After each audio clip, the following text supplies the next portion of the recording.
بلونت سنگھ نے کہا، دکن، بھوپال اور جوناگڑھ ہماری جیب میں ہیں، ہم صرف کشمیر کے متعلق سوچ رہے ہیں۔ یہ نقشہ اپنے ساتھ لے جاؤ، پھر کسی دن کہو کہ تم نے کسی الو سے نہیں آدمی سے بات کی تھی۔ سلیم نے بظاہر مہندر کو مطمئن کر دیا کہ بلونت سنگھ کی باتوں کو اس نے شرابی کی بکواس سے زیادہ اہمیت نہیں دی، لیکن جب وہ تنہا اپنے گاؤں کا رخ کر رہا تھا تو اس کے کانوں میں بلونت سنگھ کے الفاظ گونجنے لگے۔ اگر ترازو کے ایک پلڑے میں ماؤنٹ بیٹن کی کارگزاریوں اور دوسرے پلڑے میں برطانوی سامراج کے تمام گزشتہ جرائم کو رکھ دیا جائے تو ماؤنٹ بیٹن کا پلڑا بھاری رہے گا۔ اگر انسانیت کے قاتلوں کی فہرست تیار کی جائے تو ماؤنٹ بیٹن کا نام سب سے اوپر لکھا جائے گا۔ لارڈ ماؤنٹ بیٹن بظاہر ہندوستان کی تقسیم اور انتقال اختیارات کے لیے آیا تھا، لیکن در حقیقت اس کا مشن مسلمانوں کے قتل عام کے لیے ہندوؤں کے ہاتھ مضبوط کرنا تھا، اور اس مقصد کے لیے یہ ضروری تھا کہ مسلمانوں کی زیادہ سے زیادہ آبادی کو ہندوستان اور ہندوؤں کی کم سے کم آبادی کو پاکستان میں شامل کیا جائے۔ چنانچہ ماؤنٹ بیٹن نے برصغیر ہند میں مسلم اکثریت اور ہندو اکثریت کے صوبوں کی تقسیم کے اصول کو صرف مسلم اکثریت کے صوبوں یعنی پنجاب اور بنگال کی تقسیم میں تبدیل کر دیا۔ اس نامنصفانہ تقسیم نے نہ صرف پاکستان کو اس کے بہترین علاقوں سے محروم کر دیا، بلکہ ہندوستان کی مسلم اور پاکستان کی غیر مسلم اقلیت کا وہ توازن بھی ختم کر دیا جس کی بدولت دونوں مملکتوں میں امن کی امید تھی۔ اس کے بعد جو کسر باقی رہ گئی تھی وہ ریڈ کلف کی بددیانتی اور بے ایمانی نے پوری کر دی۔ 14 اور 15 اگست کی درمیانی رات کو مسلمانوں کے گھروں میں آزادی کے نعرے اور مسرت کے قہقہے گونج رہے تھے۔ 12:01 پر پاکستان اور ہندوستان کی آزاد مملکتیں وجود میں آ چکی تھیں۔ سلیم نے ٹھیک 12:01 پر اپنے بالا خانے کی چھت پر پاکستان کا جھنڈا نصب کیا۔ چودھری رحمت علی باقی آدمیوں کے ساتھ مسجد سے باہر نکلا تو اندر سنگھ دروازے پر کھڑا تھا۔ بھائی مبارک ہو، اس نے کہا۔ چودھری رحمت علی نے آگے بڑھ کر اسے گلے لگا لیا اور کہا، بھائی تم کو بھی مبارک ہو، پاکستان ہم سب کا وطن ہے۔ گاؤں کے سکھوں نے بھی چودھری رحمت علی اور باقی مسلمانوں کو مبارکباد دی۔ لوگ چودھری رحمت علی کے ساتھ باہر کی حویلی میں داخل ہوئے۔ بعض سکھ قدرے بجھے بجھے نظر آ رہے تھے، لیکن اسماعیل کے قہقہوں نے انہیں جلد ہی یہ احساس دلا دیا کہ یہ گاؤں وہی ہے اور اس گاؤں کی محفلیں اسی طرح رہیں گی۔ کسی نے کہا، ارے چودھری رمضان کہاں ہے؟ لچمن سنگھ نے جواب دیا، بھائی آج وہ نہیں آئے گا، میں نے اسے بہت کہا تھا۔ اسماعیل نے پوچھا، کیا کر رہا ہے وہ؟ لچمن سنگھ نے جواب دیا، بھائی وہ میرے گھر کے دروازے پر پہرا دے رہا ہے، وہ کہتا ہے کہ اگر آج کسی نے تمہارے گھر میں کنکر بھی پھینک دیا تو میری ناک کٹ جائے گی۔ غلام حیدر بولا، آج تو کچھ بانٹنا چاہیے، رمضان کے اپنے گھر میں چور گھس جائے تو وہ آواز نکالنے والا نہیں۔ لچمن سنگھ نے کہا، لیکن بھائی مجھے یقین ہے کہ وہ میری خاطر ضرور لڑے گا۔ سلیم نے جواب دیا، چچا آج رات کے 12 بجے تک امن کی ذمہ داری انگریز پر تھی، لیکن اب اس ضلع کے سکھوں کی حفاظت کی ذمہ دار پاکستان کی حکومت ہے۔ 16 اگست کے دن سلیم اور مجید شہر گئے ہوئے تھے۔ ان کی غیر حاضری میں تھانے دار چند سپاہیوں کے ساتھ گاؤں میں آیا اور اس نے سلیم کے دادا سے کہا، جب تک حالات بالکل ٹھیک نہیں ہو جاتے آپ اپنی بندوقیں ہمارے پاس جمع کرا دیں۔ چودھری رحمت علی نے قدرے پس و پیش کے بعد افضل اور غلام حیدر کو مشورہ دیا کہ وہ اپنی بندوقیں تھانے دار کے حوالے کر دیں۔ ریڈیو پر باؤنڈری کمیشن کا فیصلہ سنایا جا چکا تھا۔ ضلع گورداسپور پاکستان سے چھین کر ہندوستان کو دیا جا چکا تھا، اور اس فیصلے کے بعد چند گھنٹوں کے اندر اندر پولیس کے تمام مسلمان ملازم غیر مسلح کیے جا چکے تھے۔ ضلع گورداسپور کے مسلمان جنہوں نے ریڈیو پر یہ اعلان سنا اپنے کانوں پر اعتبار کرنے کے لیے تیار نہ تھے۔ اعلان سے اگلے دن سلیم اپنے مکان کے ایک کمرے میں بیٹھا ہوا تھا۔ اس کی ماں کمرے میں آئی، بیٹا اب کیا ہوگا؟ وہ ہماری بندوقیں بھی لے گئے ہیں، کل تمہارے ابا جان آنے والے تھے وہ بھی نہیں آئے۔ مجید بھاگتا ہوا کمرے میں داخل ہوا۔ سلیم آؤ، اس نے بھرائی ہوئی آواز میں کہا۔ سلیم مجید کے ساتھ باہر نکل آیا۔ سلیم بہت بری خبر ہے، تایا جان فوجی ٹرک سے اتر کر گاؤں کی طرف آ رہے تھے کہ اسٹیشن کے قریب سکھوں کے جتھے نے ان پر حملہ کر دیا۔ ان کی جان بچ گئی ہے لیکن وہ بری طرح زخمی ہوئے ہیں، انہیں ہسپتال پہنچا دیا گیا ہے۔ افضل 2 گھوڑوں پر زین ڈال چکا تھا۔ سلیم نے ایک گھوڑے کی لگام پکڑ لی، مجید نے دوسرے گھوڑے کی باگ پکڑتے ہوئے کہا، چچا خدا کے لیے تم یہیں ٹھہرو، میں اور سلیم فجو کو ساتھ لے کر جاتے ہیں۔ رحمت علی نے آپ دیدہ ہو کر کہا، مجھے ضرور جانے دو۔ افضل نے جواب دیا، نہیں آپ گھر چلیں، ہمیں اب صرف آپ کی دعاؤں کی ضرورت ہے۔ سیٹھ رام چند کے گاؤں میں سکھ جمع ہو رہے ہیں، ہمارے گاؤں سے بھی چند سکھ وہاں چلے گئے ہیں۔ شیر سنگھ میرے ساتھ وعدہ کر کے گیا تھا کہ اگر انہوں نے کسی شرارت کا ارادہ کیا تو ہمیں فوراً اطلاع دے گا، لیکن وہ ابھی تک نہیں آیا۔ کرپانوں اور برچھیوں سے مسلح 1000 کے قریب سکھ درختوں کی چھاؤں میں بیٹھے سیٹھ رام چند کی تقریر سن رہے تھے۔ سیٹھ رام چند تقریر کر رہا تھا، میرے سکھ بھائیوں، تم پنجاب کے شیر ہو، تمہیں اس بات پر خوش نہیں ہونا چاہیے کہ پنجاب کے چند ضلع تم کو مل گئے ہیں۔ اس علاقے کو خالصتان بنانا اب ہمارا کام ہے۔ بہادروں، ہمت کرو، اب پولیس تمہاری ہے، فوج تمہاری ہے، حکومت تمہاری ہے، لیکن جو کام تمہارے ذمے ہے وہ تم ہی کو کرنا ہوگا۔ اگر تم نے حملہ نہ کیا تو کوئی اور جتھا رحمت علی کے گھر سے ڈولیاں لے جائے گا اور تم منہ دیکھتے رہ جاؤ گے۔ مہندر سنگھ نے ہاتھ بلند کرتے ہوئے کہا، بھائیوں، تمہیں گرو گرنتھ کی قسم، میری بات سن کر جاؤ۔ میں نے 3 مہینے تمہارے گھروں پر مسلمانوں سے پہرا دلوایا ہے۔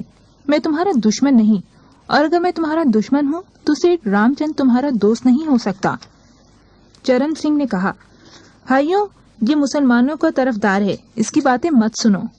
مہندر نے کہا، سردار جی، میں مسلمانوں کا طرفدار نہیں، بلکہ میں ہندوؤں کے ہاتھ میں کھلونا نہیں بننا چاہتا۔ چرن سنگھ نے کہا، ہم ایک آدمی کی وجہ سے پنتھ کا فیصلہ رد نہیں کر سکتے۔ آج سارے پنجاب میں لڑائی شروع ہو چکی ہے، اگر ہم بیٹھے رہے تو پنتھ کے سامنے کیا منہ لے کر جائیں گے؟ چرن سنگھ نے غصے سے کانپتے ہوئے اپنا پستول نکال کر مہندر کی طرف سیدھا کر دیا۔ ہم اس گاؤں میں اپنی بے عزتی کروانے نہیں آئے۔ چرن سنگھ کا پستول مہندر کے سینے کو چھو رہا تھا اور تماشائی چلا رہے تھے، گولی چلا دو سردار جی، یہ بزدل ہے، یہ غدار ہے، یہ پنتھ کا دشمن ہے۔ گھوڑوں کی ٹاپوں کی آواز سنائی دی اور لوگ اٹھ اٹھ کر شہر سے آنے والی پگڈنڈی کی طرف دیکھنے لگے۔ بندوقوں، رائفلوں اور پستولوں سے مسلح 8 سوار باغ کے قریب پہنچ کر رکے۔ چرن سنگھ نے بلونت سنگھ اور تھانے دار کو دیکھ کر مہندر کے سینے سے اپنا پستول ہٹا لیا۔ تھانے دار اس علاقے میں سکھوں کا جتھے دار تھا۔ اس نے گھوڑا آگے بڑھاتے ہوئے کہا، تم ابھی تک یہاں کیا کر رہے ہو؟ ہم 2 گاؤں صاف کر آئے ہیں اور تم آرام سے بیٹھے ہوئے ہو۔ چند آدمی علی اکبر کے زخمی ہونے کی خبر سن کر ہسپتال میں جمع ہو چکے۔ کمرے میں سلیم اپنے باپ کے بستر کے قریب کھڑا تھا۔ کوئی 10 منٹ کے بعد علی اکبر نے ہوش میں آ کر آنکھیں کھول دی اور سلیم اور مجید کو دیکھنے کے بعد اس کے ہونٹوں سے نحیف آواز نکلی، بیٹا گھر جاؤ، وہ حملہ کریں گے، وہ ضرور حملہ کریں گے۔ اب وہ تمہیں یہاں نہیں رہنے دیں گے، لیکن سکھوں کو جاتے جاتے یہ ضرور بتانا کہ تم مسلمانوں کی اولاد ہو، مجید خاندان کی عزت بچانا۔ اب تم جاؤ، خدا کے لیے جاؤ۔ جانتے ہو سب سے پہلے میرے سینے پر گولی کس نے ماری تھی؟ وہ میرا ہم جماعت تھا، لیکن وہ ایک سکھ تھا۔ سکھ اسی طرح دوستی کا حق ادا کرتے ہیں، لیکن ہمیں پاکستان مل گیا ہے، اب ہمیں کوئی نہیں مٹا سکتا۔ ڈاکٹر آیا تو اس نے علی اکبر کی دل کی حرکت کا معائنہ کرنے کے بعد کہا، ان کا باتیں کرنا ایک معجزہ تھا۔ شہر کے چند آدمی لاش کو چارپائی پر ڈال کر سلیم کے گاؤں پہنچانے کے لیے تیار ہو گئے۔ وہ ابھی اسپتال کے احاطے سے باہر نکلے تھے کہ فجو سر پر گھوڑا دوڑاتا ہوا آیا اور بلند آواز میں کہا، سکھوں نے گاؤں پر دھاوا بول دیا ہے۔ مجید، سلیم اور فجو نے گھوڑے سر پر چھوڑ دیے۔ گاؤں کے ان چند مسلمانوں کے سوا جنہوں نے اپنے سکھ پڑوسیوں پر اعتماد کرنے کی غلطی کی تھی، باقی تمام اپنے بچوں سمیت رحمت علی کی حویلی میں جمع ہو چکے تھے۔ جتھے دار نے بلونت سنگھ سے کہا، اب اس فوج کے سردار آپ ہیں، مجھے شام تک آپ کی رپورٹ پہنچ جانی چاہیے۔ ہاں بھائی، اس گھر کے مال میں ہمارا بھی حصہ ہے، آپ فکر نہ کریں، ہم سب کچھ آپ کے پاس لے آئیں گے، آپ جس طرح چاہیں تقسیم کریں۔ میرا مطلب خوبصورت مال سے ہے سردار جی، مجھے صرف ایک چاہیے، باقی سب آپ کی ہیں۔ بلونت سنگھ نے جتھے کو مختلف ٹولیوں میں تقسیم کرنے کے بعد ہدایات دی۔ بلونت سنگھ نے ایک ٹولی کو سکھوں کے محلے سے پھاٹک کی طرف سے حملہ کرنے کا حکم دیا۔ گلاب سنگھ برچی لیے گاؤں سے نمودار ہوا اور ان کا راستہ روک کر کھڑا ہو گیا۔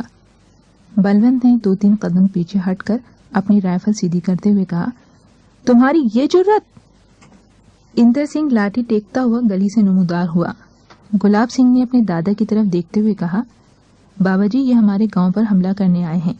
اندر سنگھ نے کہا، یہ سکھوں اور مسلمانوں کی لڑائی ہے۔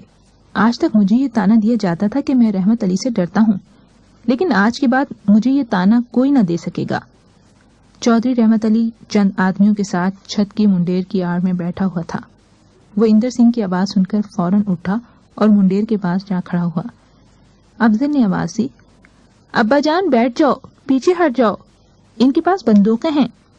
اس نے بے پرواہی سے جواب دیا، مجھے کوئی نہیں مارے گا، میں نے کسی سے برائی نہیں کی، مجھے بات کرنے دو۔ رحمت علی نے نیچے جمع ہونے والے سکھوں کی طرف دیکھتے ہوئے کہا، ہم نے تمہارا کیا بگاڑا ہے؟ ہم نے تمہارے گھروں پر پہرا دیا ہے۔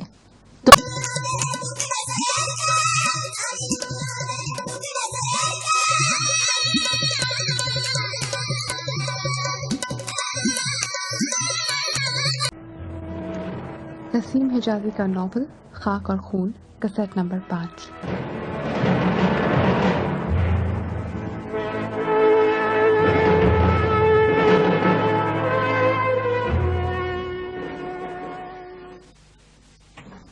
بلونت سنگھ نے کہا، دکن، بھوپال اور جوناگڑھ ہماری جیب میں ہیں، ہم صرف کشمیر کے متعلق سوچ رہے ہیں۔ یہ نقشہ اپنے ساتھ لے جاؤ، پھر کسی دن کہو کہ تم نے کسی الو سے نہیں آدمی سے بات کی تھی۔ سلیم نے بظاہر مہندر کو مطمئن کر دیا کہ بلونت سنگھ کی باتوں کو اس نے شرابی کی بکواس سے زیادہ اہمیت نہیں دی، لیکن جب وہ تنہا اپنے گاؤں کا رخ کر رہا تھا تو اس کے کانوں میں بلونت سنگھ کے الفاظ گونجنے لگے۔ اگر ترازو کے ایک پلڑے میں ماؤنٹ بیٹن کی کارگزاریوں اور دوسرے پلڑے میں برطانوی سامراج کے تمام گزشتہ جرائم کو رکھ دیا جائے تو ماؤنٹ بیٹن کا پلڑا بھاری رہے گا۔ اگر انسانیت کے قاتلوں کی فہرست تیار کی جائے تو ماؤنٹ بیٹن کا نام سب سے اوپر لکھا جائے گا۔ لارڈ ماؤنٹ بیٹن بظاہر ہندوستان کی تقسیم اور انتقال اختیارات کے لیے آیا تھا، لیکن در حقیقت اس کا مشن مسلمانوں کے قتل عام کے لیے ہندوؤں کے ہاتھ مضبوط کرنا تھا، اور اس مقصد کے لیے یہ ضروری تھا کہ مسلمانوں کی زیادہ سے زیادہ آبادی کو ہندوستان اور ہندوؤں کی کم سے کم آبادی کو پاکستان میں شامل کیا جائے۔ چنانچہ ماؤنٹ بیٹن نے برصغیر ہند میں مسلم اکثریت اور ہندو اکثریت کے صوبوں کی تقسیم کے اصول کو صرف مسلم اکثریت کے صوبوں یعنی پنجاب اور بنگال کی تقسیم میں تبدیل کر دیا۔ اس نامنصفانہ تقسیم نے نہ صرف پاکستان کو اس کے بہترین علاقوں سے محروم کر دیا، بلکہ ہندوستان کی مسلم اور پاکستان کی غیر مسلم اقلیت کا وہ توازن بھی ختم کر دیا جس کی بدولت دونوں مملکتوں میں امن کی امید تھی۔ اس کے بعد جو کسر باقی رہ گئی تھی وہ ریڈ کلف کی بددیانتی اور بے ایمانی نے پوری کر دی۔ 14 اور 15 اگست کی درمیانی رات کو مسلمانوں کے گھروں میں آزادی کے نعرے اور مسرت کے قہقہے گونج رہے تھے۔ 12:01 پر پاکستان اور ہندوستان کی آزاد مملکتیں وجود میں آ چکی تھیں۔ سلیم نے ٹھیک 12:01 پر اپنے بالا خانے کی چھت پر پاکستان کا جھنڈا نصب کیا۔ چودھری رحمت علی باقی آدمیوں کے ساتھ مسجد سے باہر نکلا تو اندر سنگھ دروازے پر کھڑا تھا۔ بھائی مبارک ہو، اس نے کہا۔ چودھری رحمت علی نے آگے بڑھ کر اسے گلے لگا لیا اور کہا، بھائی تم کو بھی مبارک ہو، پاکستان ہم سب کا وطن ہے۔ گاؤں کے سکھوں نے بھی چودھری رحمت علی اور باقی مسلمانوں کو مبارکباد دی۔ لوگ چودھری رحمت علی کے ساتھ باہر کی حویلی میں داخل ہوئے۔ بعض سے قدرے بجھے بجھے نظر آ رہے تھے، لیکن اسماعیل کے قہقہوں نے انہیں جلد ہی یہ احساس دلا دیا کہ یہ گاؤں وہی ہے اور اس گاؤں کی محفلیں اسی طرح رہیں گی۔ کسی نے کہا، ارے چودھری رمضان کہاں ہے؟ لچمن سنگھ نے جواب دیا، بھئی آج وہ نہیں آئے گا، میں نے اسے بہت کہا تھا۔ اسماعیل نے پوچھا، کیا کر رہا ہے وہ؟ لچمن سنگھ نے جواب دیا، بھئی وہ میرے گھر کے دروازے پر پہرا دے رہا ہے۔ وہ کہتا ہے کہ اگر آج کسی نے تمہارے گھر میں کنکر بھی پھینک دیا تو میری ناک کٹ جائے گی۔ غلام حیدر بولا، آج تو کچھ بانٹنا چاہیے، رمضان کے اپنے گھر میں چور گھس جائے تو وہ آواز نکالنے والا نہیں۔ لچمن سنگھ نے کہا، لیکن بھائی مجھے یقین ہے کہ وہ میری خاطر ضرور لڑے گا۔ سلیم نے جواب دیا، چچا آج رات کے 12 بجے تک امن کی ذمہ داری انگریز پر تھی، لیکن اب اس ضلع کے سکھوں کی حفاظت کی ذمہ دار پاکستان کی حکومت ہے۔ 16 اگست کے دن سلیم اور مجید شہر گئے ہوئے تھے۔ ان کی غیر حاضری میں تھانے دار چند سپاہیوں کے ساتھ گاؤں میں آیا اور اس نے سلیم کے دادا سے کہا، جب تک حالات بالکل ٹھیک نہیں ہو جاتے آپ اپنی بندوقیں ہمارے پاس جمع کرا دیں۔ چودھری رحمت علی نے قدرے پسو پیش کے بعد افضل اور غلام حیدر کو مشورہ دیا کہ وہ اپنی بندوقیں تھانے دار کے حوالے کر دیں۔ ریڈیو پر باؤنڈری کمیشن کا فیصلہ سنایا جا چکا تھا۔ ضلع گورداسپور پاکستان سے چھین کر ہندوستان کو دیا جا چکا تھا، اور اس فیصلے کے بعد چند گھنٹوں کے اندر اندر پولیس کے تمام مسلمان ملازم غیر مسلح کیے جا چکے تھے۔ ضلع گورداسپور کے مسلمان جنہوں نے ریڈیو پر یہ اعلان سنا اپنے کانوں پر اعتبار کرنے کے لیے تیار نہ تھے۔ اعلان سے اگلے دن سلیم اپنے مکان کے ایک کمرے میں بیٹھا ہوا تھا۔ اس کی ماں کمرے میں آئی۔ بیٹا اب کیا ہوگا؟ وہ ہماری بندوقیں بھی لے گئے ہیں، کل تمہارے ابا جان آنے والے تھے، وہ بھی نہیں آئے۔ مجید بھاگتا ہوا کمرے میں داخل ہوا۔ سلیم آؤ، اس نے بھرائی ہوئی آواز میں کہا۔ سلیم مجید کے ساتھ باہر نکل آیا۔ سلیم بہت بری خبر ہے، تایا جان فوجی ٹرک سے اتر کر گاؤں کی طرف آ رہے تھے کہ اسٹیشن کے قریب سکھوں کے جتھے نے ان پر حملہ کر دیا۔ ان کی جان بچ گئی ہے لیکن وہ بری طرح زخمی ہوئے ہیں، انہیں ہسپتال پہنچا دیا گیا ہے۔ افضل 2 گھوڑوں پر زین ڈال چکا تھا۔ سلیم نے ایک گھوڑے کی لگام پکڑ لی۔ مجید نے دوسرے گھوڑے کی باگ پکڑتے ہوئے کہا، چچا خدا کے لیے تم یہیں ٹھہرو، میں اور سلیم فجو کو ساتھ لے کر جاتے ہیں۔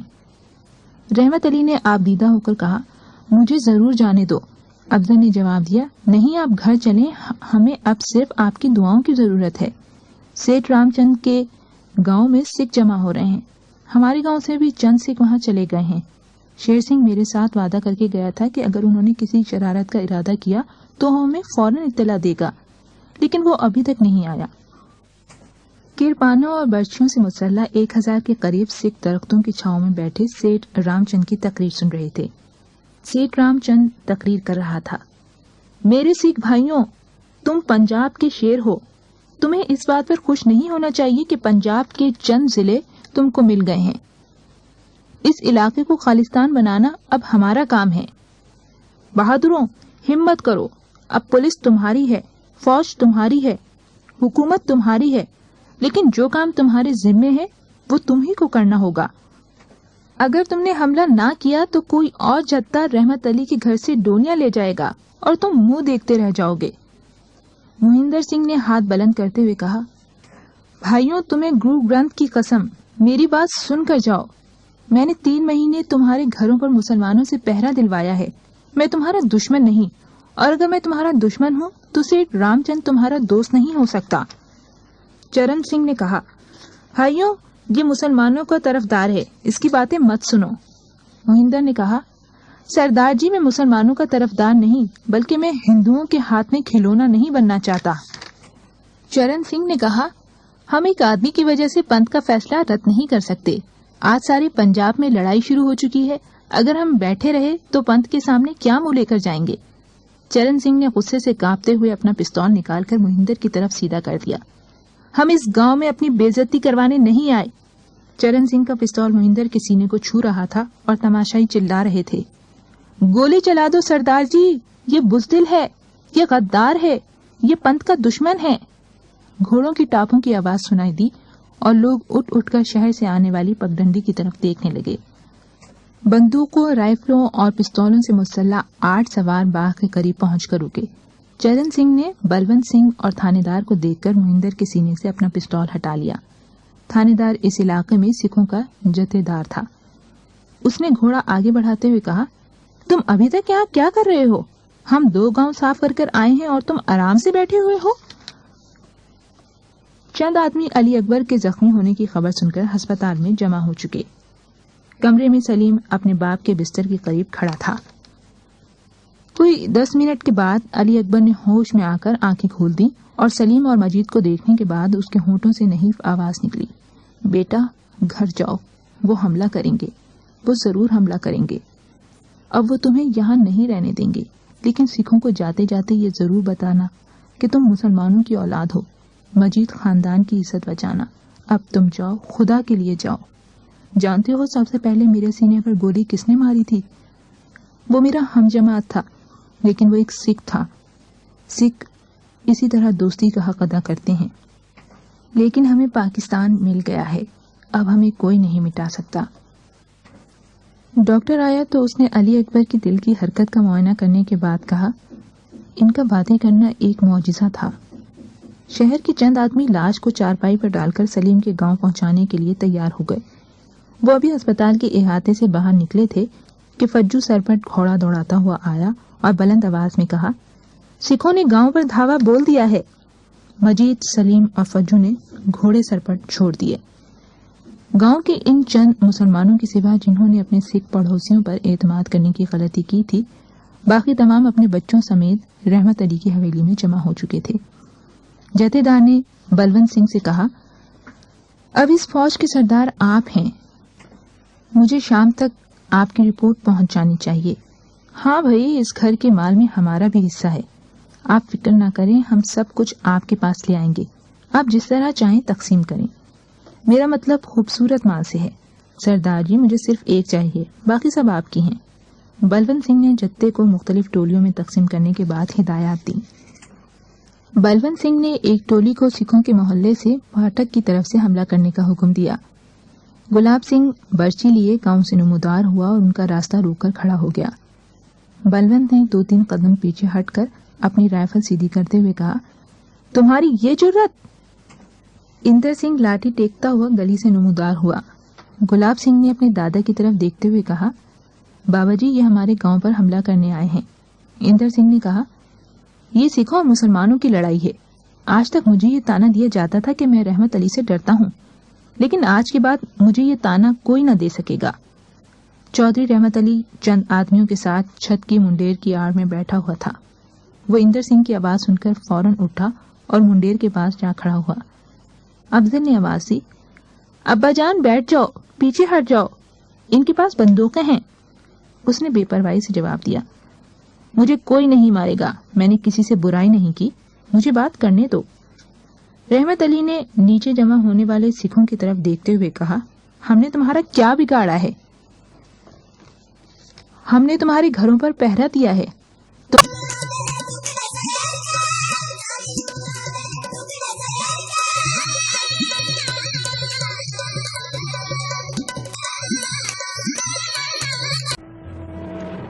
نسیم حجازی کا ناول خاک اور خون، کیسٹ نمبر 5۔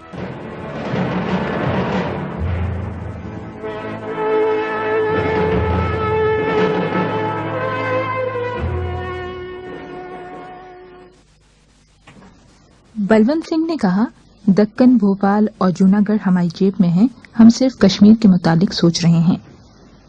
یہ نقشہ اپنے ساتھ لے جاؤ، پھر کسی دن کہو کہ تم نے کسی الو سے نہیں آدمی سے بات کی تھی۔ سلیم نے بظاہر مہندر کو مطمئن کر دیا کہ بلونت سنگھ کی باتوں کو اس نے شرابی کی بکواس سے زیادہ اہمیت نہیں دی، لیکن جب وہ تنہا اپنے گاؤں کا رخ کر رہا تھا تو اس کے کانوں میں بلونت سنگھ کے الفاظ گونجنے لگے۔ اگر ترازو کے ایک پلڑے میں ماؤنٹ بیٹن کی کارگزاریوں اور دوسرے پلڑے میں برطانوی سامراج کے تمام گزشتہ جرائم کو رکھ دیا جائے تو ماؤنٹ بیٹن کا پلڑا بھاری رہے گا۔ اگر انسانیت کے قاتلوں کی فہرست تیار کی جائے تو ماؤنٹ بیٹن کا نام سب سے اوپر لکھا جائے گا۔ لارڈ ماؤنٹ بیٹن بظاہر ہندوستان کی تقسیم اور انتقال اختیارات کے لیے آیا تھا، لیکن در حقیقت اس کا مشن مسلمانوں کے قتل عام کے لیے ہندوؤں کے ہاتھ مضبوط کرنا تھا، اور اس مقصد کے لیے یہ ضروری تھا کہ مسلمانوں کی زیادہ سے زیادہ آبادی کو ہندوستان اور ہندوؤں کی کم سے کم آبادی کو پاکستان میں شامل کیا جائے۔ چنانچہ ماؤنٹ بیٹن نے برصغیر ہند میں مسلم اکثریت اور ہندو اکثریت کے صوبوں کی تقسیم کے اصول کو صرف مسلم اکثریت کے صوبوں یعنی پنجاب اور بنگال کی تقسیم میں تبدیل کر دیا۔ اس نامنصفانہ تقسیم نے نہ صرف پاکستان کو اس کے بہترین علاقوں سے محروم کر دیا بلکہ ہندوستان کی مسلم اور پاکستان کی غیر مسلم اقلیت کا وہ توازن بھی ختم کر دیا جس کی بدولت دونوں مملکتوں میں امن کی امید تھی۔ اس کے بعد جو کسر باقی رہ گئی تھی وہ ریڈ کلف کی بددیانتی اور بے ایمانی نے پوری کر دی۔ 14 اور 15 اگست کی درمیانی رات کو مسلمانوں کے گھروں میں آزادی کے نعرے اور مسرت کے قہقہے گونج رہے تھے۔ 12:01 پر پاکستان اور ہندوستان کی آزاد مملکتیں وجود میں آ چکی تھیں۔ سلیم نے ٹھیک 12:01 پر اپنے بالا خانے کی چھت پر پاکستان کا جھنڈا نصب کیا۔ چودھری رحمت علی باقی آدمیوں کے ساتھ مسجد سے باہر نکلا تو اندر سنگھ دروازے پر کھڑا تھا۔ بھائی مبارک ہو، اس نے کہا۔ چودھری رحمت علی نے آگے بڑھ کر اسے گلے لگا لیا اور کہا، بھائی تم کو بھی مبارک ہو، پاکستان ہم سب کا وطن ہے۔ گاؤں کے سکھوں نے بھی چودھری رحمت علی اور باقی مسلمانوں کو مبارکباد دی۔ لوگ چودھری رحمت علی کے ساتھ باہر کی حویلی میں داخل ہوئے۔ بعض سکھ قدرے بجھے بجھے نظر آ رہے تھے، لیکن اسماعیل کے قہقہوں نے انہیں جلد ہی یہ احساس دلا دیا کہ یہ گاؤں وہی ہے اور اس گاؤں کی محفلیں اسی طرح رہیں گی۔ کسی نے کہا، ارے چودھری رمضان کہاں ہے؟ لچھمن سنگھ نے جواب دیا، بھئی آج وہ نہیں آئے گا، میں نے اسے بہت کہا تھا۔ اسماعیل نے پوچھا، کیا کر رہا ہے وہ؟ لچھمن سنگھ نے جواب دیا، بھئی وہ میرے گھر کے دروازے پر پہرا دے رہا ہے۔ وہ کہتا ہے کہ اگر آج کسی نے تمہارے گھر میں کنکر بھی پھینک دیا تو میری ناک کٹ جائے گی۔ غلام حیدر بولا، آج تو کچھ بانٹنا چاہیے، رمضان کے اپنے گھر میں چور گھس جائے تو وہ آواز نکالنے والا نہیں۔ لچھمن سنگھ نے کہا، لیکن بھائی مجھے یقین ہے کہ وہ میری خاطر ضرور لڑے گا۔ سلیم نے جواب دیا، چچا آج رات کے 12 بجے تک امن کی ذمہ داری انگریز پر تھی، لیکن اب اس ضلع کے سکھوں کی حفاظت کی ذمہ دار پاکستان کی حکومت ہے۔ 16 اگست کے دن سلیم اور مجید شہر گئے ہوئے تھے۔ ان کی غیر حاضری میں تھانے دار چند سپاہیوں کے ساتھ گاؤں میں آیا اور اس نے سلیم کے دادا سے کہا، جب تک حالات بالکل ٹھیک نہیں ہو جاتے آپ اپنی بندوقیں ہمارے پاس جمع کرا دیں۔ چودھری رحمت علی نے قدرے پسو پیش کے بعد افضل اور غلام حیدر کو مشورہ دیا کہ وہ اپنی بندوقیں تھانے دار کے حوالے کر دیں۔ ریڈیو پر باؤنڈری کمیشن کا فیصلہ سنایا جا چکا تھا۔ ضلع گورداسپور پاکستان سے چھین کر ہندوستان کو دیا جا چکا تھا، اور اس فیصلے کے بعد چند گھنٹوں کے اندر اندر پولیس کے تمام مسلمان ملازم غیر مسلح کیے جا چکے تھے۔ ضلع گورداسپور کے مسلمان جنہوں نے ریڈیو پر یہ اعلان سنا اپنے کانوں پر اعتبار کرنے کے لیے تیار نہ تھے۔ اعلان سے اگلے دن سلیم اپنے مکان کے ایک کمرے میں بیٹھا ہوا تھا۔ اس کی ماں کمرے میں آئی، بیٹا اب کیا ہوگا؟ وہ ہماری بندوقیں بھی لے گئے ہیں، کل تمہارے ابا جان آنے والے تھے وہ بھی نہیں آئے۔ مجید بھاگتا ہوا کمرے میں داخل ہوا، سلیم آؤ، اس نے بھرائی ہوئی آواز میں کہا۔ سلیم مجید کے ساتھ باہر نکل آیا۔ سلیم بہت بری خبر ہے، تایا جان فوجی ٹرک سے اتر کر گاؤں کی طرف آ رہے تھے کہ اسٹیشن کے قریب سکھوں کے جتھے نے ان پر حملہ کر دیا۔ ان کی جان بچ گئی ہے لیکن وہ بری طرح زخمی ہوئے ہیں، انہیں ہسپتال پہنچا دیا گیا ہے۔ افضل 2 گھوڑوں پر زین ڈال چکا تھا۔ سلیم نے ایک گھوڑے کی لگام پکڑ لی، مجید نے دوسرے گھوڑے کی باگ پکڑتے ہوئے کہا، چچا خدا کے لیے تم یہیں ٹھہرو، میں اور سلیم فجو کو ساتھ لے کر جاتے ہیں۔ رحمت علی نے آپ دیدہ ہو کر کہا، مجھے ضرور جانے دو۔ افضل نے جواب دیا، نہیں آپ گھر چلیں، ہمیں اب صرف آپ کی دعاؤں کی ضرورت ہے۔ سیٹھ رام چند کے گاؤں میں سکھ جمع ہو رہے ہیں، ہمارے گاؤں سے بھی چند سکھ وہاں چلے گئے ہیں۔ شیر سنگھ میرے ساتھ وعدہ کر کے گیا تھا کہ اگر انہوں نے کسی شرارت کا ارادہ کیا تو ہمیں فوراً اطلاع دے گا، لیکن وہ ابھی تک نہیں آیا۔ کرپانوں اور برچھیوں سے مسلح 1000 کے قریب سکھ درختوں کی چھاؤں میں بیٹھے سیٹھ رام چند کی تقریر سن رہے تھے۔ سیٹھ رام چند تقریر کر رہا تھا، میرے سکھ بھائیوں، تم پنجاب کے شیر ہو، تمہیں اس بات پر خوش نہیں ہونا چاہیے کہ پنجاب کے چند ضلع تم کو مل گئے ہیں۔ اس علاقے کو خالصتان بنانا اب ہمارا کام ہے۔ بہادروں ہمت کرو، اب پولیس تمہاری ہے، فوج تمہاری ہے، حکومت تمہاری ہے، لیکن جو کام تمہارے ذمے ہے وہ تم ہی کو کرنا ہوگا۔ اگر تم نے حملہ نہ کیا تو کوئی اور جتھا رحمت علی کے گھر سے ڈولیاں لے جائے گا اور تم منہ دیکھتے رہ جاؤ گے۔ مہندر سنگھ نے ہاتھ بلند کرتے ہوئے کہا، بھائیوں تمہیں گرو گرنتھ کی قسم، میری بات سن کر جاؤ، میں نے 3 مہینے تمہارے گھروں پر مسلمانوں سے پہرا دلوایا ہے، میں تمہارا دشمن نہیں، اور اگر میں تمہارا دشمن ہوں تو سیٹھ رام چند تمہارا دوست نہیں ہو سکتا۔ چرن سنگھ نے کہا، بھائیوں یہ مسلمانوں کا طرفدار ہے، اس کی باتیں مت سنو۔ مہندر نے کہا، سردار جی میں مسلمانوں کا طرفدار نہیں بلکہ میں ہندوؤں کے ہاتھ میں کھلونا نہیں بننا چاہتا۔ چرن سنگھ نے کہا، ہم ایک آدمی کی وجہ سے پنتھ کا فیصلہ رد نہیں کر سکتے، آج سارے پنجاب میں لڑائی شروع ہو چکی ہے، اگر ہم بیٹھے رہے تو پنتھ کے سامنے کیا منہ لے کر جائیں گے۔